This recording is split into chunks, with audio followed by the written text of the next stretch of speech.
Okay, everyone, welcome back to DSP versus the Internet, episode 60. We're now heading into part 3, and we are still in the ultra tier of member submissions, and we got a bunch to go through. So let's continue. Let's see what we got next. This is an old school McDonald's built in 1953. This restaurant has been around for over 300 years. And that right there is the oldest restaurant in the entire world. The times are changing. Restaurants go out of business every day. Fast food chain closing their doors on more than 400 restaurants by the end of the year. So what makes these places so special? I'll be exploring each of these restaurants to find out how they've survived hundreds of years, starting with the world's oldest McDonald's. Wait, hold on. I should step to the side so you guys can actually see it. Well, I don't like his thumbnail is complete clickbait. His thumbnail shows like a decrepit, falling apart building, and that's not what it is. So his thumbnail is false. But the premise is interesting, so... Boom. Look at this place. It literally makes me feel like I'm in the 50s right now. This McDonald's was built in the year 1953, making it over 70 years old. Now I have one mission. Find out what's so special about the world's oldest McDonald's. And the secret is behind these doors. Yo, it's a museum back here. This place is sick. So this small museum had everything ever recorded in McDonald's history. Wow. I found photos of the founder, Beanie Baby toys from the 90s, which by the way are worth a lot of money now. What? That's so cool. And I even found this creepy Ronald McDonald statue. That's terrifying. Now I know everything about McDonald's history. I'm pretty hungry though, so I'm gonna go order. Hi, can I get a cheeseburger combo? Thank you so much, appreciate it. And it's just gonna be standard McDonald's, nothing special. Oldest McDonald's. First up, we got fries. Oh, I dropped one. I also got a classic McDonald's cheeseburger. Time to taste a cheeseburger from the world's oldest McDonald's. It's gonna be exactly the same. They're all the same now. There's no difference. Okay, not bad. This tastes exactly like a McDonald's cheeseburger, but that's a problem. Right before coming here, I went to another McDonald's in Fort Worth, Texas, run entirely by robots. Huh. Bro, what? Okay, so there's my food, and then it pushes it out to me. The burger made by robots tasted exactly the same as the one I'm eating now. And that scares me because according to an article I read, in a few years, robot restaurants are going to replace all human workers. This will change the entire food industry, force thousands of people out of a job, and it's already happening right in front of us. Are you surprised? This has been the movement for a very long time. When you have an industry where all they're trying to do is standardize what they put out and homogenize that product. So it's all exactly the same. There's no variation. It's just standard product no matter where you go. They can just automate it. It's true. And now we're finally getting to the point where, you know what this is going to happen and why? Because we have idiotic lawmakers in the United States that keep raising our minimum wages. There, no exaggeration, in California right now, they're paying people who work at McDonald's $20 an hour to work there. So what's going to happen? I'll tell you what's going to happen. What he just said. They're just going to automate everything, and no one's going to care because the food quality is going to be exactly the same, and they're going to cut monstrous costs by not employing people anymore. That's what happens. But that's for DSP politics another day. You know, there's a reason why our country is moving towards this kind of stuff, and it's not good. It's because we have insanely bad leadership. Is there any way to stop it, or are we too late? I'm gonna look for an answer at a restaurant that's been around for over 300 years, so I flew to a small town called Newport. This restaurant is the White Horse Tavern, and it was established in 1673. It's the oldest restaurant in the United States and the 10th oldest in the entire world. And in order to find out what made a restaurant like this so special, I had to meet with Brian? Dylan. Hey, nice to meet you, man. How you doing? I am doing fantastic. Very How are good. you? Excellent. This is Brian. He's a local. He kind of looks like Santa Claus. He's also been eating at White Horse Tavern ever since he was a little boy. Brian gave me a few fun facts about this place, so here we go. It used to be a house for this guy named Francis Brinley. I have no idea who he is, to be honest, but he looks old. It became a restaurant in 1673, and then it got occupied by Britain during the Revolutionary War. Oh, wow. Brian, this place is so cool. Oh, it's incredible. I'm looking at the menu right now. It's a little intimidating. I had no clue what to get, to be honest, but Brian's the man and ordered everything for us. The restaurant's famous for their seafood, so we got lobster bisque, Rhode Island clam chowder, and this huge seafood platter. Whoa. Cheers. Cheers. Super All good, right, man. my first Rhode Island oyster. For the entrees, we got the lobster ravioli served in a sherry cream sauce with fresh, juicy tomatoes, and scallops that would be Gordon Ramsay Look at approved. that. Oh my God, this is a super good restaurant for seafood, man. Oh, It's so good. While we were eating, Brian told me about his first time at White Horse Tavern. 12 was my first time. Dad brought us here for my 12th birthday. And then I brought my wife here on our first date because I wanted to introduce her to It became pretty clear that one of the reasons this restaurant was able to survive for so long is because a ton of people, just like Brian, have made so many memories here. I wish I had a spot like that. Now that dinner's over, it's time to say goodbye to Brian. Do I have permission to hug you? Absolutely. Thank you so much. Thank you. Glad you had a chance to dine with me at the restaurant. It was fantastic. Now I go to Austria. We're going the same direction. Yes, we are. This is Salzburg, Austria. And he's going to a Austria city too. famous for many things. It's where Mozart was born. It's where the famous movie A Sound of Music was filmed. Oh. But most importantly, it's the home of the world's oldest restaurant. I made it. My hotel is right behind me. I'm gonna go check in now. Blaugens? So this is the real oldest restaurant? Blaugens? I gotta play this classical music. I got to Salzburg a day early and was so excited to explore a city that was older than Jesus Christ himself. Wow. Okay, I made that last part up, but the city still is really old. Oh my gosh, I You found a little fooled me, because I market. would have believed that. This is so cute. I bought a bell. I spent the rest of the day looking at old buildings, but one thing I noticed was that everyone I saw stayed off their phones. They all just appreciated their surroundings. Nice. Then I went back to my hotel and went to sleep. Guten Morgen. I don't know if I said that right. I think that's German for good morning. I looked it up. I'm in Vienna now. I took a train here from Salzburg this morning because the place I wanted to check out is right behind me. This is Cafe Central, the 4th oldest coffee shop in the entire world.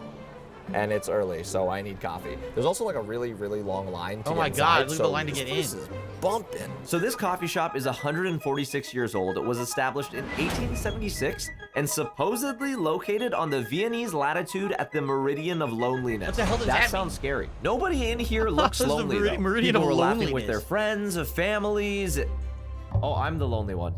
Anyways, Uh. I had my coffee, watched a man play piano, and then I got back on a train to Salzburg. So guys, this is Flo. We went to high school together, which is pretty cool, and he's actually joining me for dinner at the world's oldest restaurant later. And also, you speak German. That's Yeah. really helpful since I don't speak a wink of German at all. Since we had a few hours before our dinner reservation, Flo actually wanted to show me some of the other things That's Salzburg a really is known good for, mic. which You is see, this it's giant tiny. It's a tiny little mic, but it sounds great, right? It's a really good quality mic he has. castle fortress thingy. Yep, that was a great description. Dude, that thing's crazy. Are we gonna go up there? That looks really tall though, so yeah, we're in for a hike.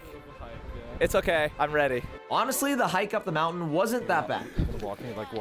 Okay, I may have lied. It was very bad. This castle is so huge. I also found out it's one of the largest existing castles in Europe from the 11th century. We couldn't go inside though. Dude, something like this is so cool. Imagine being able to do this. This would be something very neat to do.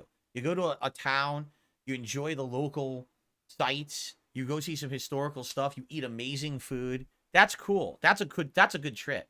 A lot of people like this tourist trappy stuff, but for me, like, this would be a really nice trip to go on, you know? Because it was Austrian Labor Day and the line was really long, so here's some more B-roll of the outside. Wow, it's so big. Majestic. Wow, so cool. There was a ride up. I'm back in the hotel room. It's about time for the dinner reservation, and I won't lie, I am a little nervous. This place is so old that I don't know what to expect. Anyways, time to eat. Welcome to St. Peter's Stiftskaldinarium. This is the oldest restaurant in the world, and it's over 1,200 years old. Wow. It dates back to 803 Oh my to 806 AD. Mozart, the Roman Emperor Charlemagne, and even Christopher Columbus dined here. Inside are 11 rooms, and they don't look like anything you'd expect. Part of the restaurant was completely redesigned to look trendy, while the other rooms bring you right back to the 800s. Look at that. Especially this room. So right now, guys, Flo and I are walking to the Mozart dinner. There's a whole show, a 3-course meal at the world's oldest restaurant. Oh my So god. the room we're in is absolutely beautiful. There's a giant chandelier in the middle. There's a giant picture of the Last Supper right on the roof, and everything here just makes you feel like you're in the 800s. I don't know what the 800s were like, but I think it's something like this. It just got darker. I think it's about to start. Okay, everybody pause. Everyone watching right now better appreciate this next part because it's beautiful. It's awesome. It is totally awesome. He's singing. Now that's a dinner and a show right there, man. Wow. So the dinner and show also included a 3-course meal. The first course was a lemon chicken soup with curd cheese and a savory rosemary dumpling. All right, let's try this. This is a lemon chicken soup. Oh, that's so good. The second course You're was gonna wonder how much crispy this chicken with a costs. red wine glaze, carrots, and creamy polenta. It smells very yummy. Oh yeah, I also forgot to mention it. Things got crazy during the show. Somehow Flo ended up on stage performing. They took Hell, Flo up there. He must have known the people there.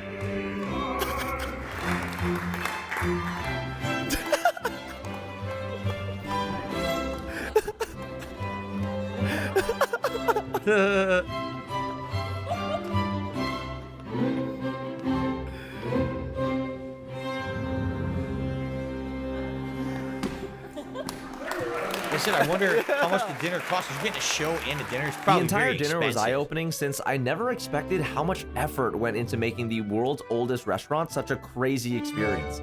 From the food to the talented performers, all of the little details, and even this nice man in a suit that led me to my table, he made me feel special.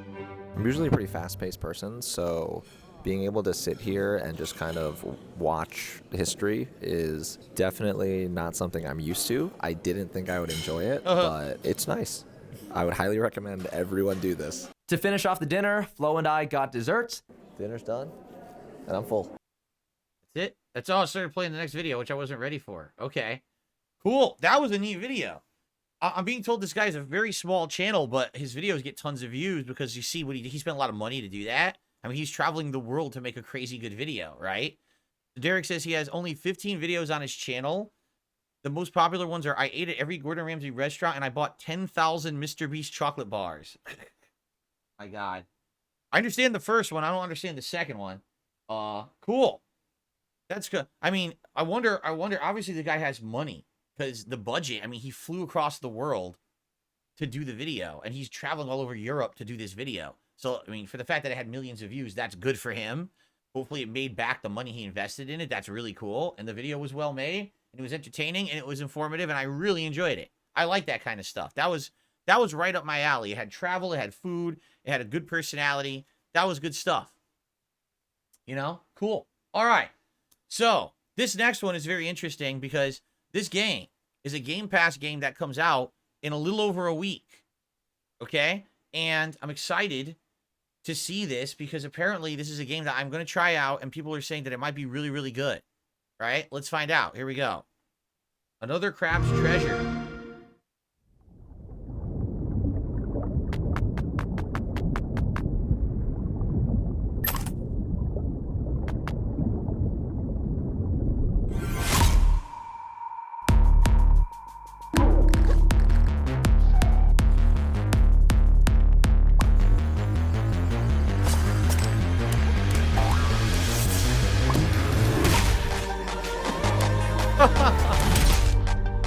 Yes, it's a Souls-like game, supposedly.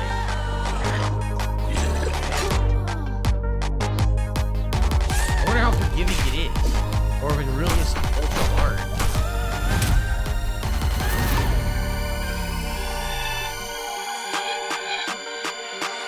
He pulls out chopsticks. He's gonna fight you with chopsticks like he's drawing a sword. Oh my God. Another Crab's Treasure.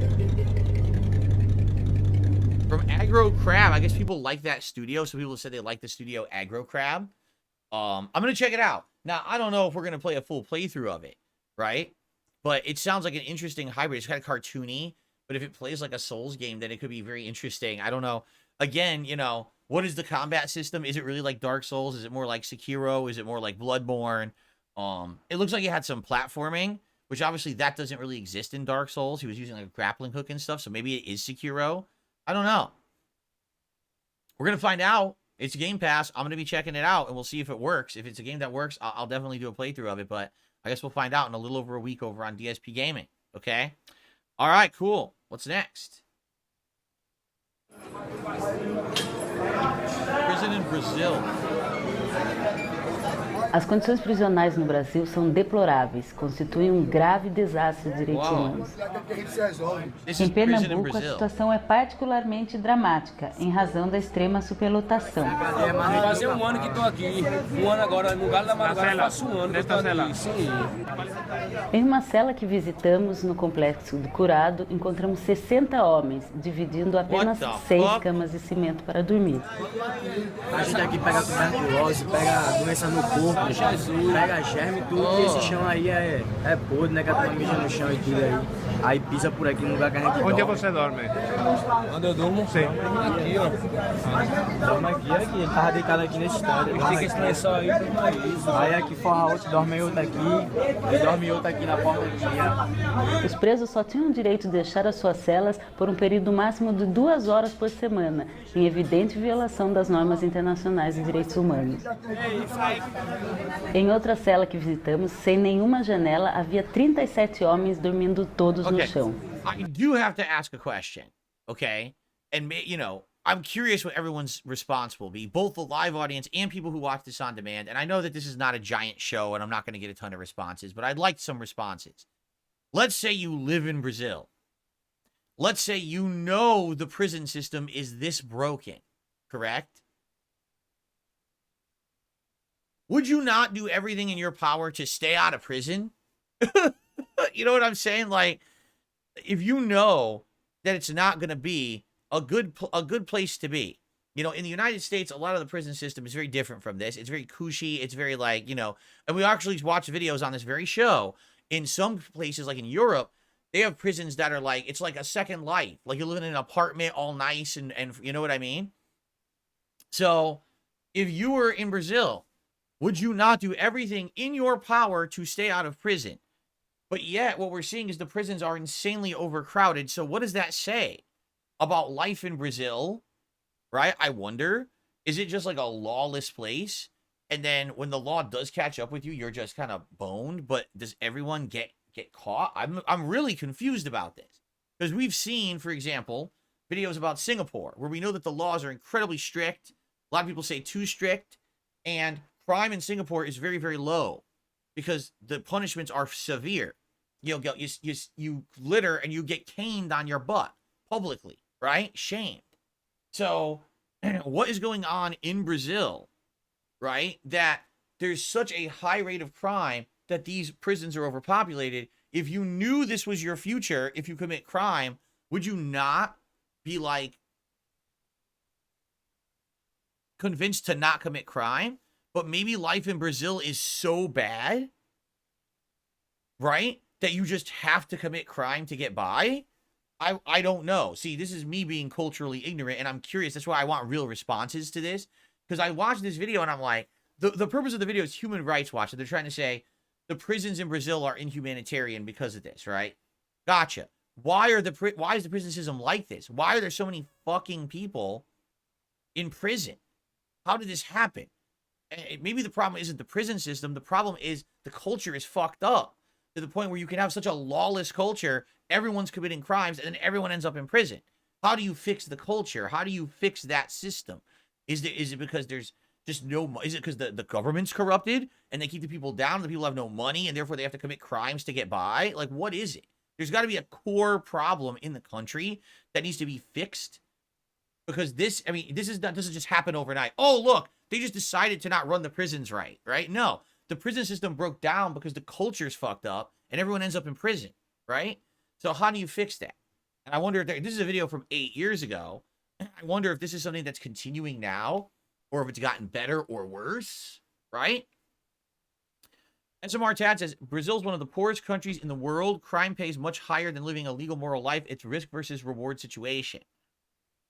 Sid says, the favelas in Brazil are one of the poorest places in the world ran by gangs. Crap. Well, we'll watch a little bit more about this. Let's see. I don't know what they're A going to get Human at Rights besides Watch the visitou prison 4 systems presídios messed no up. estado de Pernambuco em 2015. Nesses presídios encontramos homens vivendo em condições desumanas, perigosas e insalubres. A população prisional de Pernambuco é 3 vezes maior do que a sua capacidade. A maior parte dos homens são presos provisórios, ou seja, aqueles que ainda aguardam julgamento. As condições sanitárias e de alimentação dentro dos presídios de Pernambuco são precárias. Não há assistência médica adequada. Doenças facilmente tratáveis se espalham de maneira rápida entre os detidos. Os presos doentes raramente são levados aos hospitais por falta de escolta policial. A prevalência de tuberculose é 100 vezes maior do que na população em geral. Doenças de pele também são muito comuns. Isso aí apareceu no meu pé faz 3 anos já. E eu já passei pelo médico já no sistema e nada. Só que não resolveram nada. E tá se espalhando mais ainda. Tá tomando conta do meu pé. Em uma das prisões, os presos somente tinham acesso à água para beber, tomar banho ou dar descarga nas torneiras localizadas nos pátios, e somente 3 vezes por dia. Um dos estabelecimentos que visitamos tinha mais de 2.300 presos, um espaço construído para apenas 500. Os presos dormiam onde podiam, e centenas deles dividiam 3 vasos sanitários. I wanted to pause to say something, but I didn't want to pause on the latrine. Make everyone barf.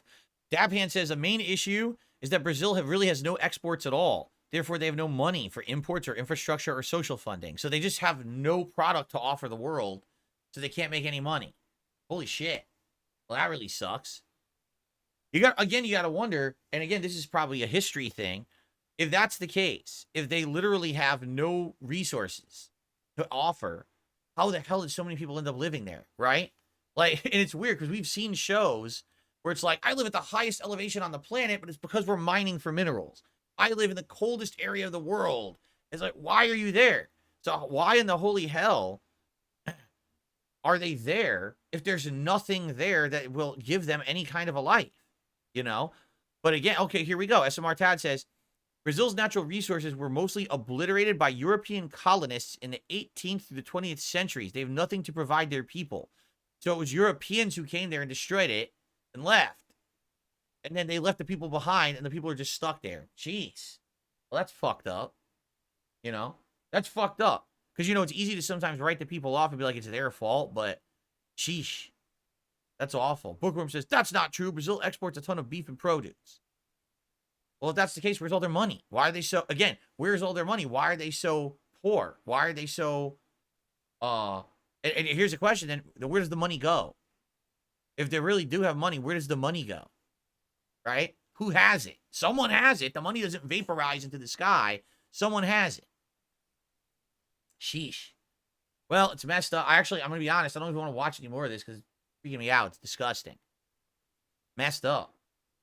All right. Last video. I think this is the last Ultra member submission, and this will be a good place to end this video. The reason I'm asking you... Body cam shows a suspect grabbing an officer's taser before police, and it cuts off. It's because you false ID'd me. You're acting really weird. Yeah, but he's wearing a seatbelt. You're not wearing a seatbelt.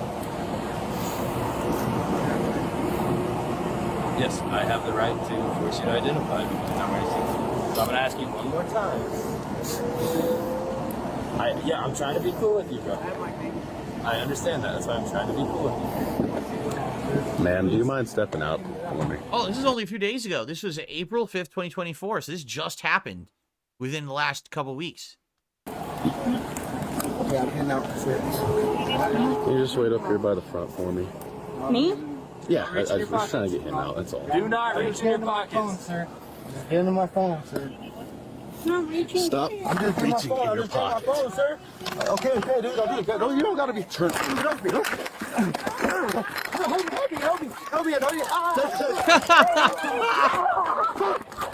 What is going on with these fucking people? I'm just reaching in your pocket. Okay, dude. You don't gotta be turned. He does. He goes right at him right there. You can see right on camera. He went right for the cop's stuff. So he might have thought that there was a gun or something there, and he actually was trying to grab at the stuff on the officer's waist. What the fuck are you doing? Like, honestly, what is going on with these people? Like, okay, maybe he has drugs on him. Maybe he's high. Maybe there's a warrant out for his arrest. The cops are right there. You're not getting away. There's like no circumstance here where you're going to get away. Why act like that? All you're going to do is get yourself further hurt. I think what it is, it's just this panic mode. It's just a panic mode thing where they just go, it's like, what is it, fight or flight? So they just, that's it, I gotta do something. I mean, no, if you're caught, you're caught. Just fucking let them take you in and they won't beat the shit out of you or whatever happens, you know? Because when you do that, that's it. Now they see that as you created a threat, you were lunging for a weapon, and now you're going to get your ass beat, you're going to be brutalized, and we're going to have the next front page story of how the cops beat the crap out of somebody, you know? I mean, the thing that gets me about these stories, and I'm not, by the way, I am not defending police brutality in any way, because I do believe that there is, or was at least, a problem in this country where police were going too far in many instances. But every time you analyze one of these stories of, you know, the cops went too far, the cops were too brutal, the cops, you know, shot a guy dead. And then when you look at the camera footage, you look, a lot of the times it's a situation like this where this is a relatively normal situation. It says they stopped the guy. If you heard what they were saying, he didn't have a seatbelt on. So they stopped the guy because he doesn't have a seatbelt on. All the guy has to do is comply. And it would be a routine thing. Why does he act like that? So even if he knew he had a warrant out for his arrest and he's fucked now, just act normal. There's no way that escalating that situation is going to help the situation ever. There's no situation. What did he think would happen? I'm going to grab the guns off the cop and I'm going to spin and shoot every cop around me in a daring action movie sequence, and then I'm going to run away and escape and never be caught. Like, what on earth do you think is going on? Everyone has a camera on them now. You know what I'm saying? Like, I just don't, it's crazy. Like, the escalation is so ridiculous. Why act like that? You know? The cops don't want to beat the shit out of this guy. They just got it. They have to figure out what's going on. Fucked up. Look at the person in the car looking back like, oh my God, what the fuck is going on with the person who's in my back seat? Right? I mean, it could have been anything. People are right. It could have been drugs. He could have been high. Or it just could have been, again, that fight or flight panic reaction where he just, I got to do something. Well, no, you don't actually. If you're caught, you're caught. Just go to jail.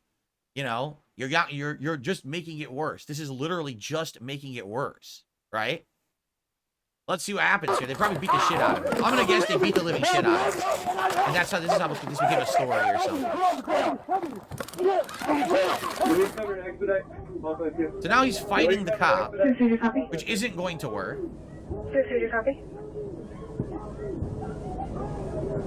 It looks like that's the mother. That might be the mother of the guy. Look at the girl. The girl pulls out her phone. Why are you doing that?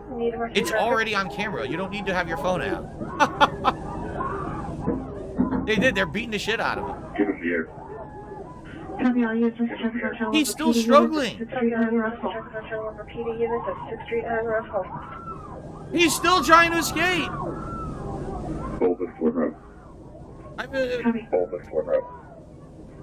Copy.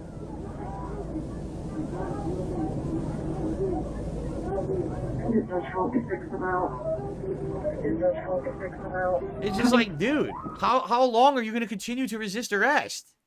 You're not going to get away at this point. Just stop, right? Just...